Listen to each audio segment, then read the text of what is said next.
Bonjour et bienvenue dans cet entretien spécial avec le secrétaire général du gouvernement du Congo central, c'est M. Jean-Jacques Fukabelo. Avec lui, nous allons parler de l'actualité qui se passe au niveau du Congo central par rapport à l'assassinat de l'honorable Ntimba Soukami Nzunzu, qui était bien sûr le premier suppléant du gouverneur Atumatu Wanankulu Kinkundi Ambote. Mais aussi, nous allons parler du dialogue qui semblerait être annulé. Et comme nous avons le secrétaire général du gouvernement du Congo central, il pouvait nous donner beaucoup d'autres éclaircissements. Bonjour, Excellence, Monsieur le secrétaire général. Bonjour, Serge Poba. D'emblée, nous allons commencer à vous demander si vous avez un petit mot par rapport à l'assassinat de l'honorable. D'abord, vous vous adressez à sa famille et après, nous allons développer tout ce qui est autour de cette question. Merci beaucoup. Avant toute chose, je voudrais présenter mes condoléances à la famille de feu l'honorable Ntimba Albert. Et son départ nous a gravement attristés parce que, comme vous le savez, c'était un député provincial, c'était le suppléant de son Excellence Atumatu Bwanankulu. Et Atumatu Bwanankulu qui est même le parrain sur le plan politique de M. Albert Ntimba. Et donc son départ crée effectivement un grand vide. Bon, nous sommes en train de regretter ce qui est arrivé, ce qui s'est passé. Et raison pour nous d'encourager la famille. C'est vrai que le cas est arrivé, mais c'est Dieu qui donne et c'est Dieu qui reçoit. Nous laissons tout entre les mains de Dieu et c'est lui le juste juge qui pourra définir l'avenir en rapport avec ce deuil crapulé qui a été commis sur sa personne.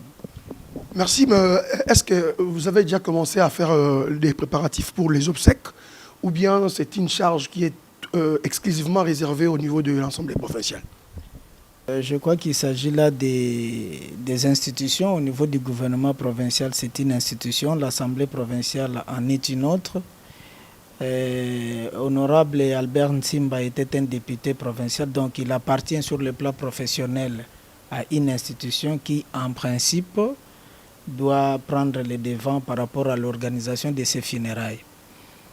Mais il faut dire que nous avons été en contact avec la famille et la famille a souhaité effectivement qu'il y ait cette rencontre-là entre la famille et les institutions pour définir le programme définitif qui sera arrêté. Mais nous, au niveau du gouvernement provincial, nous avons estimé que l'honorable Ntimba appartenait à sa famille et c'est la famille qui décide d'emblée, par exemple, où il sera enterré, les lieux, les jours, la date.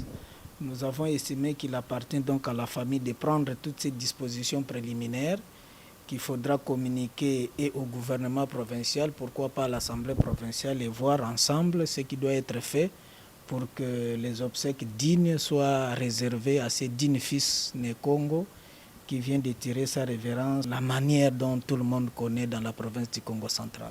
Alors, monsieur le CG, est-ce que vous ne trouvez pas que si vous-même, vous qui êtes des responsables, vous qui êtes des autorités, vous êtes dans l'insécurité? Parce que si on arrive à abattre un député provincial qui est censé être sécurisé, bien sécurisé dans sa résidence officielle, ça peut arriver avec des bandits, bien sûr, mais est-ce que vous n'avez pas un mot? Est-ce que vous avez une analyse par rapport à l'insécurité qui ronge la province du Congo central, mais bien sûr la ville de Matadi? Est-ce qu'il y a des précautions par rapport à ces cas? Est-ce que vous avez des précautions, vous qui siégez dans le Conseil de sécurité et tout, quelles sont les précautions que vous avez prises par rapport à cette insécurité? Ou sinon, si vous avez une analyse, une réflexion par rapport à ça, qu'est-ce qu'on peut faire pour garantir la sécurité de la population du Congo central? Oui, merci beaucoup, M. Serge Poba. Je crois que là, c'est une question d'ordre général. Lorsqu'on parle de la sécurité ou de l'insécurité des populations dans la ville ou pourquoi pas dans la province du Congo central. Et nous devons reconnaître qu'aujourd'hui, les pays, lorsque nous parlons de l'état de droit, l'état de droit voudrait dire le respect des institutions, le respect des textes. Et la République démocratique du Congo fonctionne avec ces différentes institutions. En réalité, c'est la police, donc le ministère de l'Intérieur, la police qui a la charge de sécuriser les personnes ainsi que leurs biens. Et cette compétence est dévolue de manière exclusive au gouvernement central. C'est comme ça que le gouvernement provincial vient en appui aux actions qui sont organisées, qui sont rendues par la police nationale dans le cadre des compétences et des attributions qui sont la sienne. C'est vrai que parfois on fait du meni-mélo, on croit que non, c'est le gouvernement provincial qui doit tout faire. Ça, c'est la première démarche. La seconde, donc, en principe, c'est la police qui doit protéger les personnes, les biens sur toute l'étendue de la province du Congo central. Mais c'est vrai que la police a besoin de moyens pour protéger effectivement la population ainsi que les biens des populations. Et c'est à ce niveau-là que le gouvernement central, en principe, doit doter la police nationale de tous les moyens nécessaires, de tous les ingrédients qu'il faut pour assurer la bonne protection des personnes ainsi que de leurs biens. Et à ce moment-là, le gouvernement provincial vient en appui, comme je viens de le dire, dans l'action qui est menée au niveau du gouvernement central. La deuxième chose, c'est qu'au niveau des institutions, il faut dire que non, les autorités que nous sommes, effectivement, sont protégées par la police. Mais nous devons encore faire la distinction entre le gouvernement provincial, qui est une institution, et l'Assemblée provinciale, qui est d'ailleurs la première institution de la province. Lorsque vous lisez la loi qui organise la loi sur la libre administration des provinces, cette loi dit qu'en province, il y a deux institutions, l'Assemblée provinciale et le gouvernement provincial. L'Assemblée provinciale est une institution autonome. Lorsque nous parlons d'une institution autonome, c'est-à-dire elle a d'abord vocation de créer les lois et de contrôler l'exécutif. Et pour cela, l'Assemblée provinciale est dotée d'un budget, de son fonctionnement, de la rémunération de ses députés et de ses agents, et que donc en principe la charge de la protection des députés provinciaux revient à l'Assemblée provinciale.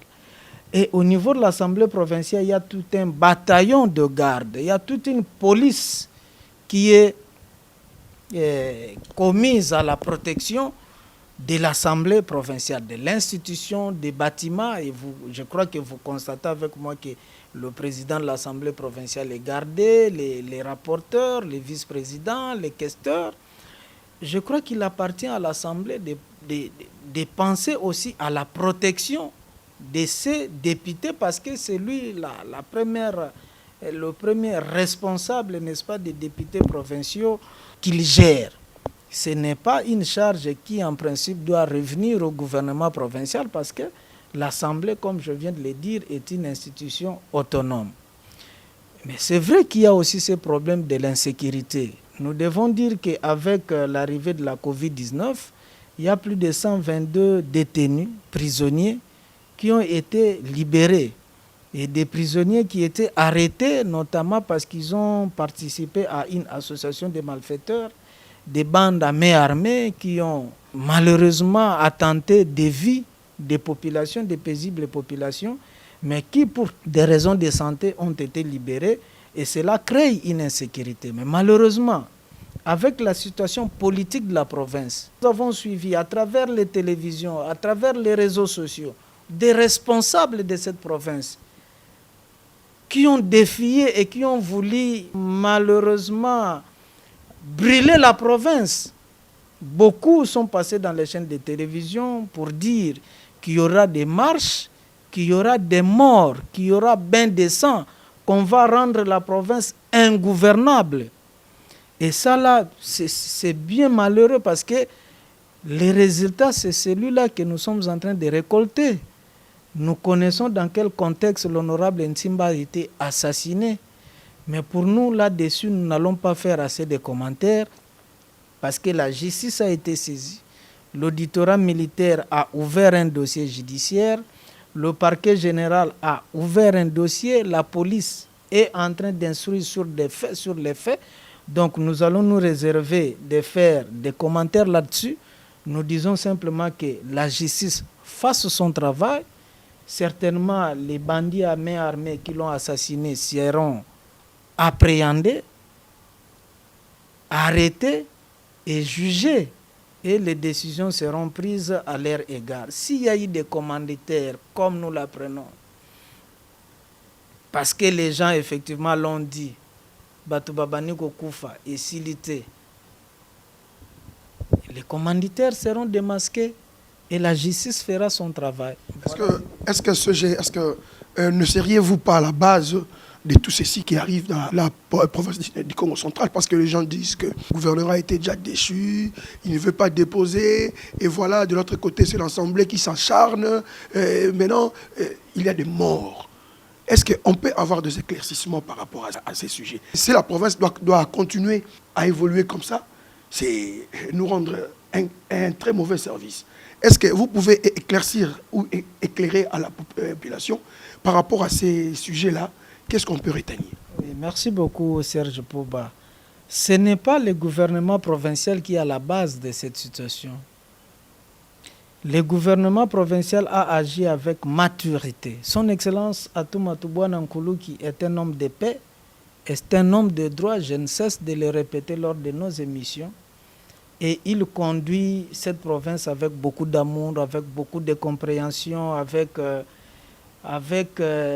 l'harmonie la plus possible. Et si tout le monde pouvait avoir la même volonté d'esprit, la même volonté de faire que Atoummatou Bouana Nkoulouki, je crois que nous porterons haut cette province.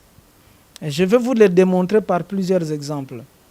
Atoummatou Bouana Nkoulouki a été injurié. Vous venez de dire que c'est un gouverneur déjà déchu. Mais je voudrais apprendre à ceux qui me suivent aujourd'hui qu'en principe, dire de Atoummatou Bouana Nkoulouki qu'il est gouverneur déchu constitue une infraction. C'est un outrage à sa personne en tant que gouverneur de province. Parce que je vous mets à défi aujourd'hui de m'apporter la preuve qui atteste que Atoummatou Bouana Nkoulouki a été déchu. Parce que nous ne cessons de répéter que la décision qui a déchu le gouverneur Atoummatou Bouana Nkoulouki aujourd'hui n'existe plus. Et cette décision d'ailleurs n'a jamais existé parce que je vous ai toujours dit que cet acte-là, tel que cette procédure avait été menée à l'Assemblée provinciale, c'était une procédure cavalière. C'est un acte inexistant en droit, il ne pouvait pas produire d'effet. Et c'est comme ça que Atoummatou Bouana Nkoulouki ne l'a jamais contesté devant la justice. Mais ce qu'il faut retenir, c'est que déjà en date du 30 janvier 2020, Honorable Pauline Mviboudoulou est allé devant le tribunal de paix. Et devant le tribunal de paix, il s'est plaint pour usurpation de ses fonctions de député provincial par M. Célestin Luciama. Et pour fond en écriture, le tribunal a décidé que la procédure telle qu'elle avait été menée devant l'Assemblée provinciale était fausse. La décision rendue était une fausse décision. Dans cette décision-là, il y a des personnes qui ne pouvaient pas voter et qui ont pris part au vote. Et cet acte-là, donc cet acte de déchet a été déclaré faux et détruit. Donc aujourd'hui, il n'y a plus de preuves. Et que donc Atoummatou Bouana ne pouvait pas contester ce procès verbal parce qu'il était déjà détruit. Aujourd'hui, quiconque brandit ce procès verbal, il commet une infraction de faux en écriture. Alors, que voulez-vous lorsque vous parlez de l'état de droit? Lorsque vous dites que non, Atou ne veut pas démissionner, est-ce que vous voulez me dire que Atoummatou Bouana Nkoulouki est le plus fort de la République démocratique du Congo? Voulez-vous me dire que Atoummatou Bouana Nkoulouki est plus fort que Vital Kamerhe? Vous croyez que l'état de droit, c'est dans un sens? Vous croyez qu'à Kinshasa, il n'y a pas de juristes? Je m'en moque lorsqu'on dit que non, Atoummatou Bouana est entouré de juristes apprentis. Croyez-vous qu'à la présidence de la République, il n'y a pas de juristes qui pensent comme Atoummatou Bouana Nkoulouki? Croyez-vous que Atoummatou Bouana peut défier la Cour constitutionnelle? Non, jamais, simplement parce que la décision de la Cour constitutionnelle, on en a discuté longuement. C'est une décision en interprétation. La décision de la Cour constitutionnelle, c'est un arrêt de principe qui s'applique pour l'avenir. L'arrêt de la Cour constitutionnelle n'a pas demandé à Atoummatou Bouana de démissionner. Cet arrêt-là ne dit pas que Atoummatou Bouana Nkoulouki, en sa qualité de gouverneur, doit démissionner. Non. L'arrêt dit tout gouverneur qui se trouve dans ce contexte-là donc qui a fait l'objet d'une motion de défiance, doit déposer sa démission dans les 48 heures. C'est le libellé de l'article 147 de la Constitution. Donc la Cour constitutionnelle n'a fait qu'expliquer, et ça rentre maintenant dans la jurisprudence ou dans la coutume constitutionnelle, cet arrêt de principe. Or, au moment où la Cour constitutionnelle fait cette interprétation-là, Atou Matoubouana Nkoulou qui n'est pas dans le contexte. Pourquoi il n'est pas dans le contexte? Parce que simplement, l'acte qui a porté déchéance de Atou Matoubouana a été simplement détruit. Ce n'est pas de la magie, ce n'est pas de la mécanique, ce n'est pas de la menuiserie, c'est du droit. Et ça, là, au niveau de Kinshasa, c'est connu au niveau de la présidence de la République, partout où il y a des juristes, des bons, savent que non, c'est cela les droits. Et c'est cela l'état des droits. Donc qu'on laisse chahuter de faire du banditisme dans les radios, dans les télévisions pour dire que non, Atou Matoubouana a été déchu. Non. Et c'est comme ça que je dis, si Atou Matoubouana était polémique, il aurait déféré devant la justice toutes ces personnes qui passent leur temps, leur vie à dire que non, voilà, Atou Matoubouana est déchu. Tous ceux qui n'ont que ça à faire. Voilà. Merci beaucoup. Nous allons chuter tout petit peu. Monsieur le CG, où en sommes-nous avec les dialogues? Parce que nous avons suivi dans des réseaux sociaux, il y a une lettre d'un ministre délégué de l'Intérieur qui a annulé ou qui a interdit que les chefs coutumiers Mfumu Fima de continuer ces démarches. Où en sommes-nous? Est-ce que les dialogues vont toujours bel et bien exister? Ou c'est une autre stratégie que vous allez prendre pour chercher le développement de notre Congo central? Merci beaucoup, monsieur le journaliste. Il faut que nous comprenions cette question une fois pour toutes. Le dialogue a été une recommandation du chef de l'État, son Excellence Félix Antoine Tshisekedi, qui a recommandé lors de son passage à Mwanda, je crois que c'était au mois de janvier ou de janvier, qu'il a demandé que le peuple né Congo se retrouve dans un cadre pour harmoniser les vues. Donc, en tant que recommandation du chef de l'État, et vous le savez, le chef de l'État est le garant des institutions en République démocratique du Congo. Lorsqu'il a pris cette sage décision, elle doit être appliquée. Il s'est posé des questions techniques qui n'avaient pas besoin d'être posées. Que non, Atou Matoubouana ne peut pas organiser les dialogues parce que c'est lui le problème. Ok, en toute démocratie, Atou Matoubouana dit, ce n'est pas moi qui organise les dialogues. Néanmoins, il faut que nous maîtrisions notre constitution. Lorsque nous lisons notre constitution à l'article 207, il est dit, l'autorité coutumière doit, c'est un devoir, l'autorité coutumière doit promouvoir l'unité nationale. C'est l'article 207, alinéa 4 de la Constitution. Et que donc, l'autorité coutumière a pris les devants en disant, en application justement de la Constitution de l'article 207, pour rassembler toutes les filles et tous les fils de la province du Congo central pour qu'ils se mettent autour de la table et pour qu'ils puissent parler sincèrement.